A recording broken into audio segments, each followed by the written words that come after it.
인간과 맺은 하나님의 7 언약에 대해서 좀 공부를 해보도록 하겠습니다. 언약이라고 한다면은 뭐 쌍방간에 맺는 뭐 계약을 언약이라고 할 수 있겠죠. 그러나 하나님의 언약은 뭐 하나님께서 먼저 일방적으로 제시하신 것으로서 이 언약에는 어떤 조건을 충족시켜야만 하는 어떤 조건적인 언약과 또 아무런 조건이 없이 무조건적인 언약도 있습니다. 이런 모든 것들을 전제로 한 것이 바로 우리가 약속이다, 언약이다 얘기할 수 있는데, 하나님께서는 사람들과 7번의 언약을 체결하셨는데요. 이 언약들은 모두 땅과 관련이 되어 있습니다. 또한 이 언약들은 새로운 세대를 여는 것임을 우리가 성경을 통해서 이제 확인해 볼 수가 있습니다. 자, 오늘 우리는 7 언약에 대해서 살펴볼 것인데요. 자, 7 언약 중에서 6번은 어떤 대표적인 사람들, 아담이라든가 노아, 아브라함, 다윗, 이러한 사람들에게 대표적인 인물들에게 개인적으로 이제 주어지신 것이고, 또 예수 그리스도의 탄생으로 성취되는 다윗의 언약을 제외하고는 모두 이제 그들이 살아있던 당대의 그 언약들이 이제 성취가 됩니다. 각 언약은 일정 기간 동안 이렇게 지속이 되다가 어느 때가 되면 이제 효력을 잃게 되는데, 그것은 그 언약이 이제 이루어졌기 때문입니다. 또한 그 언약, 7 언약 중에 4번은 좀 특이하게도 표적으로 구별되는 그런 언약들이 있습니다. 우리가 7번의 하나님께서 맺으신 그 언약에 대해서 우리가 살펴볼 텐데요. 첫 번째는 에덴의 언약입니다. 이 에덴의 언약은 창세기 1장 28절부터 이제 30절에 나오고요. 또 2장 15절부터 17절에 나오는데, 이것은 이제 조건적인 언약입니다. 어떤 조건이 붙여져 있어요.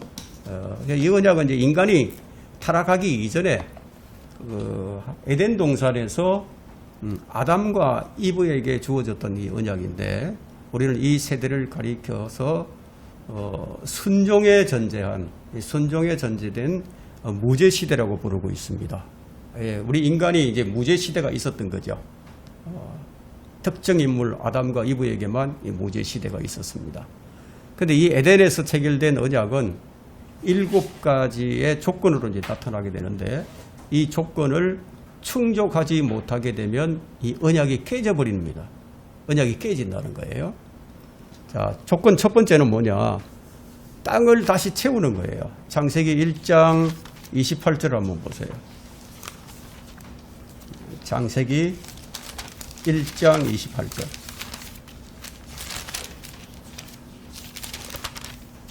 자, 28절 보니까 하나님께서 그들에게 복을 주시고 하나님께서 그들에게 말씀하시기를, 자, 다산하고 번성하여 땅을 다시 채우고, 땅을 다시 채우고 이렇게 말씀하고 있죠.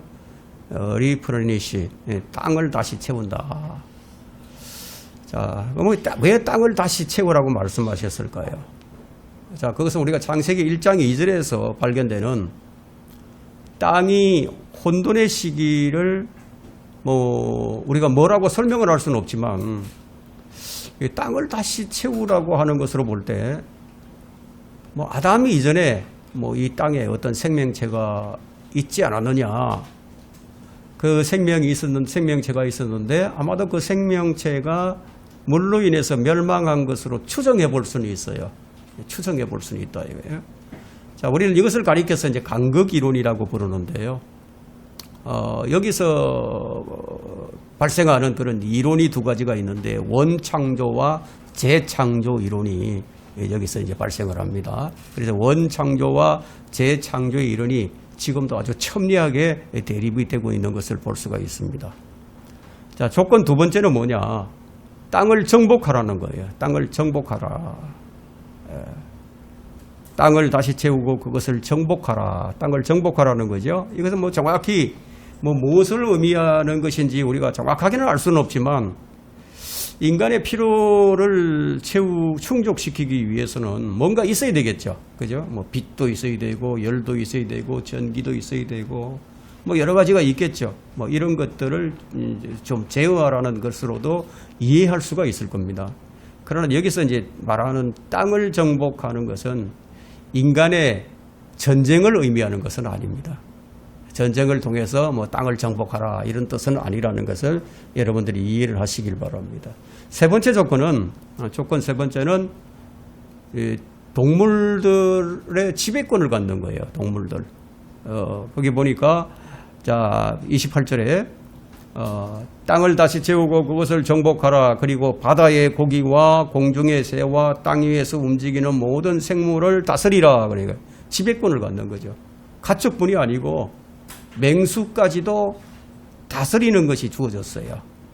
자, 이것은 시편 8편 3절부터 9절에 아주 아름답게 묘사되어 있는데 우리가 시편 8편으로 한번 가보겠습니다.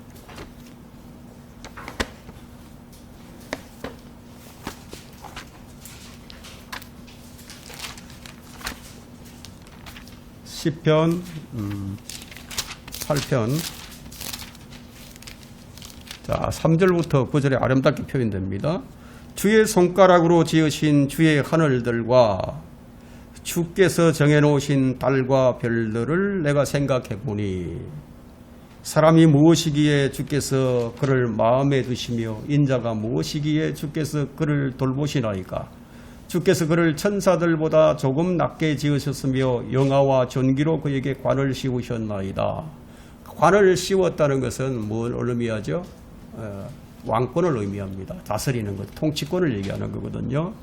관을 씌우셨나이다. 주께서는 그로 하여금 주의 손으로 지으신 작품들을 다스리게 하셨으며 아담을 다스리게 했다네. 아담이 다스리게 하셨다는 거예요. 만물을 그의 발 아래 두셨으니 곧 모든 양과 숫소와 들의 짐승들이며 공중의 새와 바다의 물고기와 해로를 다니는 모든 것들이니이다. 오 주 우리 주여 주의 이름이 온 땅에 어찌 그리 뛰어나신지요. 이렇게 아름답게 묘사되어 있죠.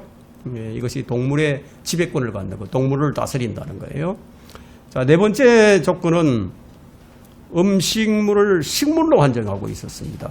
창세기 1장 그 30절을 보시면은 땅의 모든 짐승과 공중의 모든 새와 생명이 있어 땅 위를 기어다니는 모든 것들에게 내가 모든 푸른 채소를 먹을 것으로 주어노라 하시니 그대로 되니라.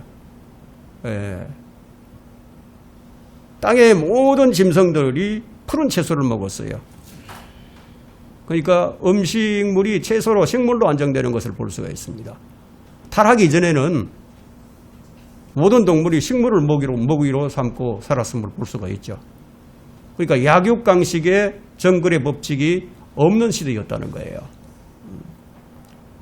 자, 이런 언약들이 이제 인간이 범죄함으로 이 언약이 깨져버리죠. 깨져버리게 된다는 것을 우리가 알 수 있습니다. 조건 다섯 번째는 주님께서 주신 동산을 관리하고 지키는 것이었어요. 2장 15절 한번, 창세기 2장 15절에 주 하나님께서 그 사람을 데려다가 에덴의 동산에 두시고 그것을 관리하고 지키게 하시더라. 동산을 관리하고 지키는 것. 아마 이건 뭐 의심의 여지 없이 유쾌하고도 아주 즐거운 일이었을 겁니다. 최상의 환경이죠. 인간이 살기에 최적의 상태. 그 땅에는 타락하기 전이었으니까 저주가 없었어요. 왜냐하면 타락한 이후에 가시와 엉겅퀴와 잡초가 생겨서 땅을 경작하는 일이 그야말로 어렵게 수고스럽게 되었는데 그전에는 정말 관리하고 지키는 것만 하면 됐으니까 경작하는 것이 아니라 관리하고 지키기만 했으면 됐다는 거예요. 근데 이 언약도 이제 깨져버리죠. 에덴의 언약이 깨져버리게 됩니다. 조건 여섯 번째는 이제 뭐냐, 동산 중앙에 있는 선과 악의 지식의 나무를 먹지 말라고 하셨어요. 2장 17절에 선과 악의 지식의 나무에서 나는 것은 먹지 말라. 네가 거기서 나는 것을 먹는 날에는 반드시 죽으리라.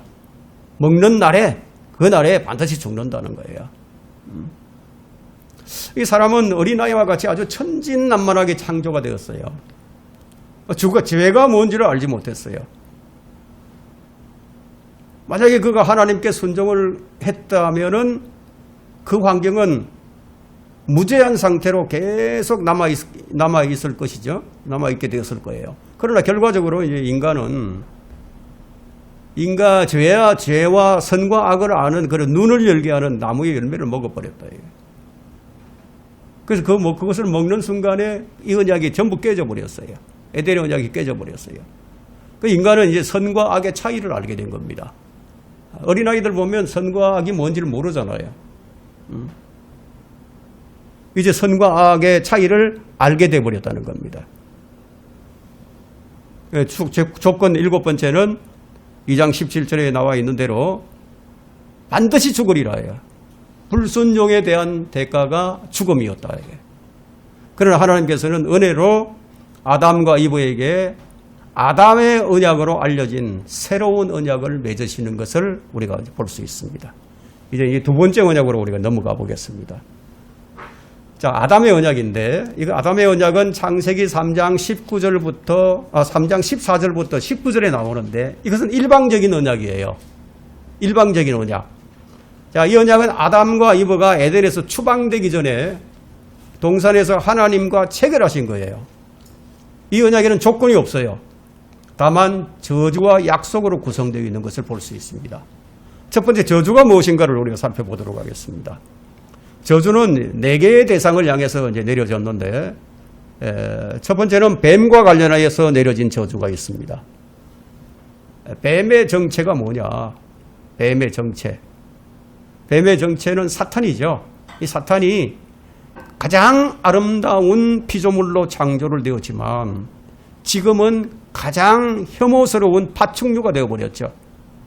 그러나 뱀은 아직도 이전에 지녔던 그 아름다움의 흔적을 갖고 있었어요. 그래서 이 이브가 뱀을 보고 그 아름다움에 매료되어 버린 거예요. 뱀이 이브를 속인 대가는 무엇이었습니까?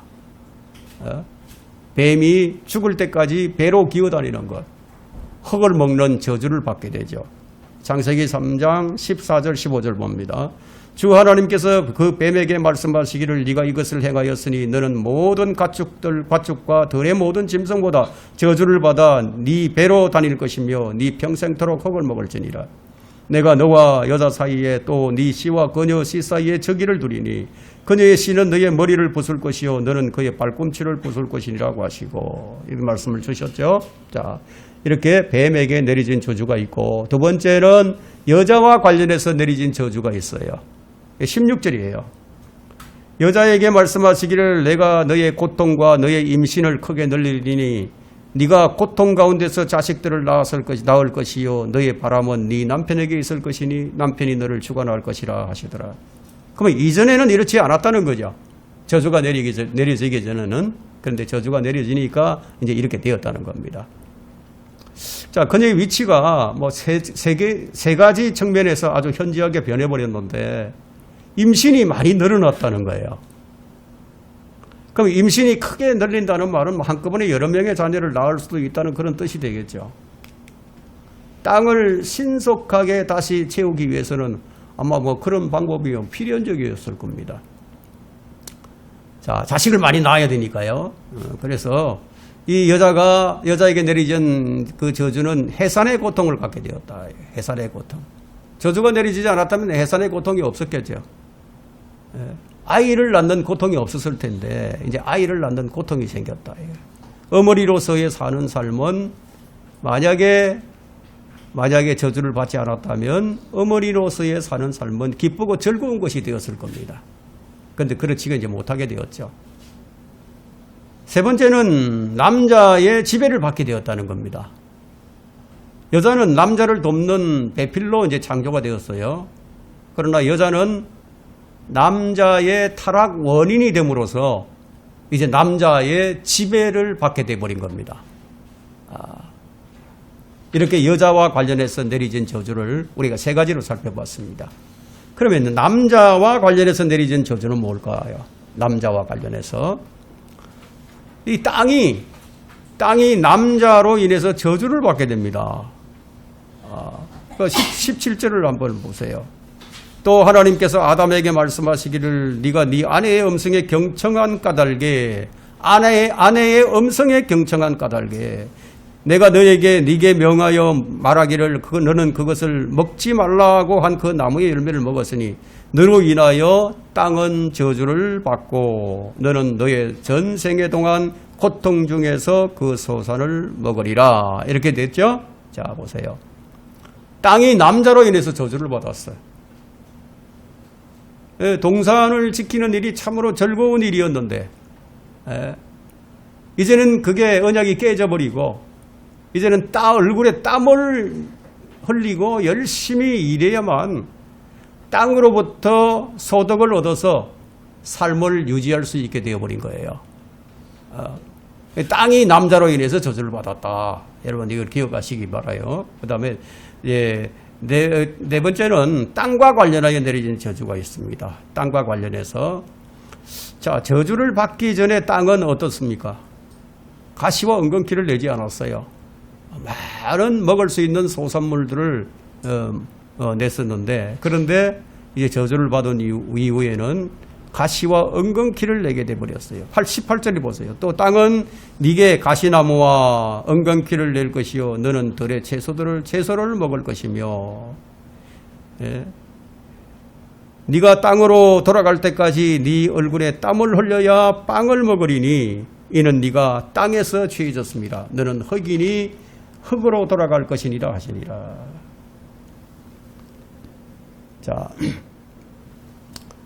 이렇게 이제 주어진 약속을 통해서 이 약속의 내용들을 보게 되면 여자의 씨가 뱀의 머리를 상하게 할 것이다. 그리고 뱀의 씨는 여자의 씨의 발꿈치를 물 것이라는 것이 이제 이 약속으로 주어졌어요. 이렇게 될 것이라는 거죠.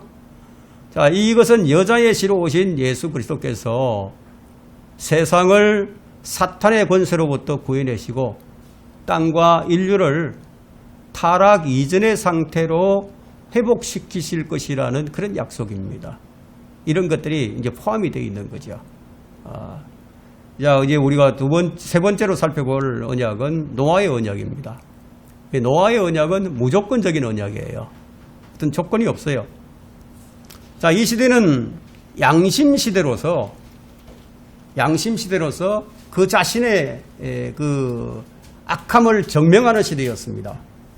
인간이 악하다는 것을 증명하는 그런 시대였는데, 그런데 인간이 어려서부터 그 생각과 상상이 악할 뿐이었어요. 하나님께서 그것을 보시고 홍수로 땅 위에 있는 모든 일을 다 멸해버리신 거예요.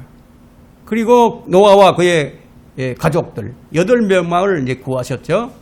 그래서 노아 홍수 이제 이후에 이 노아는 하나님을 매우 기쁘시게 하는 그런 제사를 드렸고, 하나님은 이제 노아와 무조건적인 언약을 이제 맺으시는데, 이 언약으로 인해서 인간 정부 시대가 열리게 됩니다. 이 언약은 어떤 내용을 담고 있느냐? 자, 이 어떤 약속들을 담고 있는데, 첫 번째 약속은 하나님께서 이제 더 이상 땅을 저주하지 않고 생명이 있는 것들을 모두 물로 멸하지 않겠다고 약속을 하실 거예요. 그리고 땅이 있는 동안 낮과 밤과 계절이 끊이지 않을 것이라고 이런 약속을 주셨습니다. 여러분 창세기 8장 21절과 22절을 한번 보세요. 자, 그 노아가 제단을 쌓고 하나님께서 이제 그 향기를 맡으시고 약속을 하시는데, 8장 21절, 주께서 그 향기를 맡으시고 주께서 그 마음속으로 말씀하시기를 내가 다시는 사람으로 인하여 땅을 저주하지 않으리니 이는 사람의 마음의 상상이 어려서부터 악함이라. 내가 다시는 내가 행한 것과 같이 살아있는 모든 것을 죽이지 아니하리라. 땅에 있는 동안에는 씨 뿌리는 시기와 추수하는 시기와 추위와 더위와 여름과 겨울과 낮과 밤이 그치지 아니하리라 하시더라. 자, 이것이 바로 무조건적인 언약이에요. 두 번째 약속은 뭐냐? 노아와 그의 자손에게 다산하고 번성하라고 땅을 다시 채우라고 아담에게 하셨던 약속과 똑같은 약속을 9장 1절에서 하는 것을 볼 수 있습니다. 창세기 1장 9절. 이건 에덴의 언약과도 같은 건데요.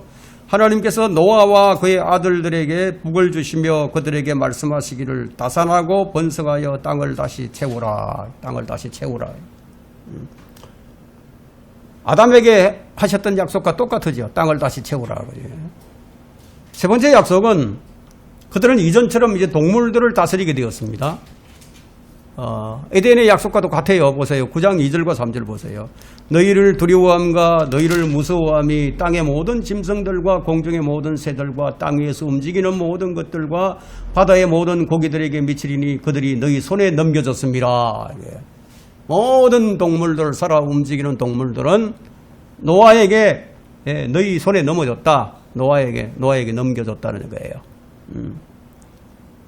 자, 이것도 에덴의 언약과 같은 언약이죠. 약속 네 번째는 뭐냐? 이제부터는 사람들은 식물만 먹지 않아도 되게 되었습니다. 다만 이제 핏째 먹는 것이 이제 금지되는 것을 볼 수 있는데, 창세기 9장 3절과 4절이에요. 살아서 움직이는 모든 것은 너희에게 먹을 것이 되리라. 육식이 허락이 되었죠. 내가 모든 푸른 것을 채소와 같이 너희에게 주었노라. 모든 것을 먹을 수 있게 하셨다는 거예요. 그러나 고기를 그 생명과 더불어 즉 그 핏째 먹지 말지니라. 이런 말씀을 주신 거예요. 그리고 약속 다섯 번째는 사형에 해당하는 법이 제정이 됩니다. 9장 6절을 보세요. 이거 사형 제도가 이제 허락이 되었다는 것을 볼 수 있는데 6절에 사람의 피를 흘리는 사람은 사람에 의해서 자기 피도 흘려지게 되리니 이는 주께서 하나님의 형상대로 사람을 지으셨습니다. 사형 제도가 여기서 이제 제정이 되는 거예요. 이 사형 제도는 어느 시대나 폐지된 적이 없어요. 율법 시대에도 폐지되지 않았어요. 다만 도피성이 주어졌죠. 도피성이 주어진 것은 오히려 이 제도를 더욱 강화하기 위한 것이라고 볼 수 있습니다. 여러분 민수기 35장 1절부터 34절에 보면 도피성에 관한 얘기가 쭉 나와요. 여러분들이 나중에 한번 읽어보시기를 바랍니다. 약속 여섯 번째는 지구는 홍수에 의해서는 결코 다시 멸망치 않을 것이라고 이 언약의 표적으로 무지개가 주어졌어요. 언제까지 이것이 계속되느냐? 땅이 불로 태워질 때까지 계속될 것이다. 여러분 9장 11절부터 16절에 쭉 이제 설명을 합니다. 11절에 보니까 내가 너희와 내 언약을 세우리니 다시는 모든 육체가 홍수로 인한 물들로 멸망하지 않을 것이며 또 땅을 멸망시킬 홍수는 다시는 있지 아니하리라고 하시고 하나님께서 말씀하시기를 이것이 나와 너희와 함께하는 모든 생물 사이에 영속하는 세대들을 위해 내가 체결하는 언약의 표라. 내가 구름 속에 내 무지개를 두노니 그것이 나와 땅과의 언약의 표가 되리라. 내가 구름을 가져와 땅을 덮을 때 무지개가 구름 속에 보이면 내가 나와 너희와 모든 육체를 가진 모든 생물 사이에 맺은 내 언약을 기억하리니 다시는 물들이 모든 육체를 멸망시키는 홍수가 되지 않을 것이라. 무지개가 구름 속에 있으리니 내가 그것을 보고 하나님과 땅 위에 있는 모든 육체를 가진 모든 생물 사이에 영원한 언약을 기억하리라 하시더라. 또 하나님께서 노아에게 말씀하시기를 이것이 내가 나와 땅에 있는 모든 육체 사이에 세운 언약의 표니라. 이렇게 무지개가 주어졌어요. 그래서 노아의 언약도 노아 홍수 이제 이후 노아가 범죄함으로 인해서 종료가 되게 됩니다. 노아의 이제 홍수 이후의 언약도 노아가 범죄를 하죠. 그래서 이제 이 언약도 무지개 언약만 빼놓고 다 폐지가 됩니다. 이제 아브라함의 언약으로 넘어가게 됩니다. 아브라함의 언약은 창세기 12장 1절부터 3절에 나오는데 이 언약도 무조건적인 언약이에요. 조건이 없어요. 우리 성경에 보면은 어떤 사건으로 인해서 인간의 역사가 완전히 전환되는 그런 전환점을 우리가 볼 수가 있는데 이 아브라함에게 언약이 주어지기 전에 바벨탑 사건이 있었어요. 11장에서 바벨탑 사건이 있었는데 이 바벨탑 사건이 역사의 전환점이 되었어요. 바벨탑 이전에 인간은 한 언어를 썼어요. 유대인도 이방인도 없었어요. 근데 인간은 교만해져서 하나님께 도전을 하게 되죠. 우상숭배를 하게 되었고, 이것을 바로잡기 위해서 하나님께서는 셈의 씨를 개인적으로 불러내셔서 한 분리된 백성과 국가를 만드시기로 작정을 하신 거예요. 그래서 이때 선별된 사람이 바로 아브라함이에요. 아브라함. 자, 이 부르심은 아브라함에게 그의 본토 갈대아 우르에서 나오라는 것이었어요. 거기서 떠나라. 거기서 떠나라. 그는 이 부르심에 순종을 했죠. 그와 맺은 언약은 그의 아들 이삭에게도 확정이 되고 그의 손자인 야곱에게도 계속 이어져 내려갑니다. 이 언약은 무조건적인 언약이에요. 이 이제 족장 시대로 이제 이어지게 되죠. 이 언약은 7가지의 약속을 포함하게 되는데 약속 첫 번째는 내가 너로 큰 민족을 이루게 할 것이며 큰 민족을 이루게 하겠다. 이 약속은 이중적으로 성취되는 것을 볼 수 있습니다. 이중적으로. 왜 이중적으로 성취가 되느냐? 아브라함에게는 육체적 자손이 있고 영적인 자손이 있어요. 그래서 육체적인 자손은 땅의 티끌처럼 많아요. 이방인들도 포함하죠. 그러니까 땅의 티끌처럼, 바다의 모래처럼. 창세기 17장 20절에 보면은 이렇게 많은 사람들이 이 많은 민족을 이룰 것이다. 이것은 누구를 의미하느냐 하면은 땅의 티끌처럼 하면은 이스마엘. 그리고 바닷가의 모래처럼 그럼 유대인. 이건 이제 이삭을 의미합니다. 이게 이제 성취가 되죠. 육체적 자손들이 계속 이제 큰 민족을 이루는 것을 우리가 볼 수 있고, 그 다음에 영적 자손들은 갈라디아서 3장 6절과 7절에 보게 되면 하늘의 별들처럼이라고 얘기합니다. 하늘의 별들처럼. 하늘의 별들 얼마나 많겠습니까? 하늘의 별들 헤아릴 수 없죠. 여러분 바닷가의 모래 헤아릴 수가 없죠. 땅의 티끌 헤아릴 수 없다는 거예요. 자, 이런 복이, 이런 약속이 아브라함에게 주어졌어. 하늘의 별들처럼. 이건 누구를 가리키느냐? 우리 교회를 가리키는 겁니다. 교회. 자, 약속 두 번째는 네게 복을 주고 복을 준다. 우리 인간이 복을 가장 좋아하죠. 복을 준다는 거예요. 자, 이건 어떤 복이냐? 실제적인 복인데 이것은 성취가 됩니다. 양떼와 소떼와 땅에 대한 실제적인 복을 주시는 거예요. 아브라함은 이제 창세기 13장 14절부터 18절, 15장, 24장 이렇게 보게 되면 아브라함이 어마어마한 복을 받게 됩니다. 그리고 물론 아브라함 영적인 복도 받았죠. 15장 6절에 보면 창세기 15장 6절에는 아브라함이 주를 믿었으니 주께서 그것을 그에게 의로 여기셨더라. 이런 복도 받았어요. 믿었더니 의로 여겨주셨다. 그냥 단지 믿었더니만 의로 여겨주셨다. 지금 우리가 주 예수 그리스도를 믿으면 바로 의를 전가받는 것과 같은 동일한 거죠. 그런데 약속 세 번째는 뭐냐? 네 이름을 위대하게 하겠다. 네 이름을 위대하게 하겠다. 여러분 예수 그리스도 다음으로 아브라함은요 성경에서 가장 위대한 이름이 되었어요. 믿음의 조상이잖아요. 그를 통해서 복이 주어지잖아요. 이름이 위대하게 되었죠. 네 번째는 약속 네 번째는 너는 복이 되리라. 복이 되리라. 아브라함이 복이 된다. 아브라함이 복. 왜 아브라함을 복이 되리라고 말씀하셨느냐 하면 아브라함의 씨를 통해서 약속된 씨가 오시기 때문에 그래서 아브라함은 이 세상이 복이 된 거예요. 그는 이스라엘의 조상이죠. 영적으로는 우리 그리스도인의 조상이에요. 그 약속 다섯 번째는 너를 축복하는 자들에게 내가 복을 주고 얘기합니다. 너를 축복하는 자들에게. 놀라운 복이죠. 그래서 또 약속 여섯 번째는 너를 저주하는 자를 저주하리라. 그러니까 너를 축복하는 자들에게 내가 복을 주고 너를 저주하는 자를 저주하리라. 이 약속은 유대 민족의 역사에서 정말 정확하게 성취가 됩니다. 앞으로 미래에도 더 놀랍게 이제 이것이 성취될 것인데요. 이스라엘을 선대하는 민족들은 복을 받아요. 근데 그들을 대적하는 민족들은 하나님의 저주를 받게 됩니다. 지금 이스라엘이 유대인들이 아무리 잘못을 하고 하나님께 범죄하고 죄를 짓고 하나님께 버림받은 것처럼 그렇게 내팽개져 있을지라도 그들을 저주하면 저주를 받는 거예요. 그들을 잘해주면 복을 받게 되어 있는 거예요. 이 복은 지금 계속 유효한 겁니다. 약속 7번째는 네 안에서 모든 족속이 복을 받을 것이라. 아브라함 안에서 모든 족속이 복을 받는다. 이 약속은 이제 예수 그리스도를 통해서 성취가 됩니다. 예수 그리스도 안에서 영적으로 성취가 되죠.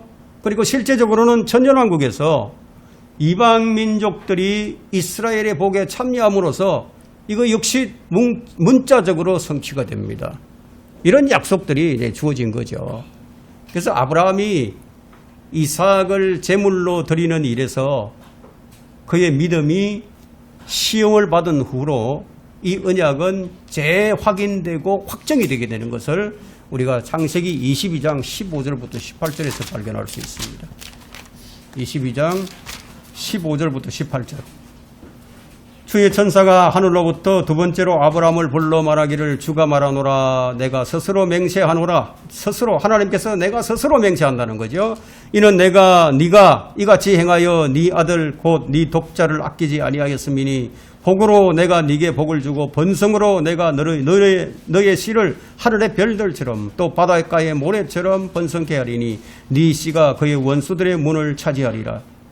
네 씨 안에서 땅의 모든 민족들이 복을 받으리니 이는 네가 나의 음성에 복종하였음이라. 복종하였습니다. 영원한 언약입니다. 이것이 여겨지던 것이 이제 인정받는 것으로 이렇게 변하게 되자 하나님께서는 이 영원한 언약으로 확정을 해주셨다. 이 언약의 표적은 무엇이었을까요? 이 언약의 표적이 할례였습니다. 할례. 그리고 이 언약은 새 하늘과 새 땅이 도래할 때까지 계속됩니다. 이 영원한 언약이죠. 그러니까 자, 우리는 아담과 또 노아의 언약이 아브라함의 언약으로 폐지되는 것이 아니라는 사실을 우리가 좀 기억을 해야 됩니다. 아브라함의 언약은 이방인 때에 해당하는 이 기간에는 히브리 민족에게 제한되는 것을 볼 수 있습니다. 여러분 양심시대나 인간정부시대는 아직도 계속되어 오고 있어요. 완전히 폐지된 것은 아닙니다. 그것이 여러분 양심시대가 지금 전혀 하나님을 알지 못하고 예수 그리스도에서 들어본 적도 없는 사람들에게는 여전히 그들에게는 양심시대예요. 이렇게 계속되는 것을 볼 수 있습니다. 그러나 지금 이제 다 복음이 알려지고 예수 그리스도가 어떤 분인지 알게 됐죠. 알게 되면 이제 폐지되는 겁니다. 자, 모세의 언약을 우리가 보겠습니다. 모세의 언약. 이 모세의 언약은 한 민족을 대상으로 하고 있는데 출애굽 이후에 시내산에서 하나님께서 모세에게 주신 언약인데 이 언약은 율법 시대를 여는 언약입니다. 어떤 시대가 이제 바뀌는 것을 볼 수 있죠. 이 언약은 순종을 전제로 하고 있고요. 또 이 언약이 세 부분으로 구분이 되는데 도덕법과 민법과 의식법으로 구분되는 것을 볼 수 있습니다. 도덕법으로는 자, 이건 이제 십계명에 이제 기록이 되어 있죠. 십계명에 기록이 되어 있는데 출애굽기 20장 1절로부터 26절에 도덕적 행위나 가치 기준이 되는 아주 보편타당한 법칙 또는 원리를 가리켜서 우리가 도덕법이라고 얘기합니다. 민법은 뭐냐? 일반적인 생활과 관계가 되어 있죠. 뭐 재산 관계라든가 가족 관계라든가 이런 것들이 이제 포함되고, 그럼 의식법은 뭐냐? 의식법은 이것은 제사를 지내기 위해서 하나님께 예배를 드리기 위해서 어떤 성막이나 제사장직이나 예식의 절차 등을 포함하는 이런 이제 의식법이 이제 주어졌습니다.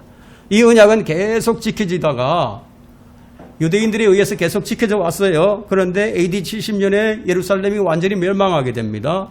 성전도 파괴돼 버리고 그리고 이제는 더 이상 성전에서 예배를 드릴 수 없게 됐고 제물을 드릴 수 없게 돼 버렸어요. 그리고 중단이 돼 버렸죠. 다시 이제 이것이 회복이 될 것인데 이스라엘이 괘씸하고 그들 땅으로 돌아올 때 다시 지켜지는데 성전이 세워져야 된다 이거야. 이 언약은 팔레스타인 언약으로도 알려져 있는데요. 이 언약은 땅이 불로 탈 때까지, 소멸될 때까지 계속될 것이라고 성경은 얘기하고 있습니다. 이제 여섯 번째 언약은 다윗의 언약이에요.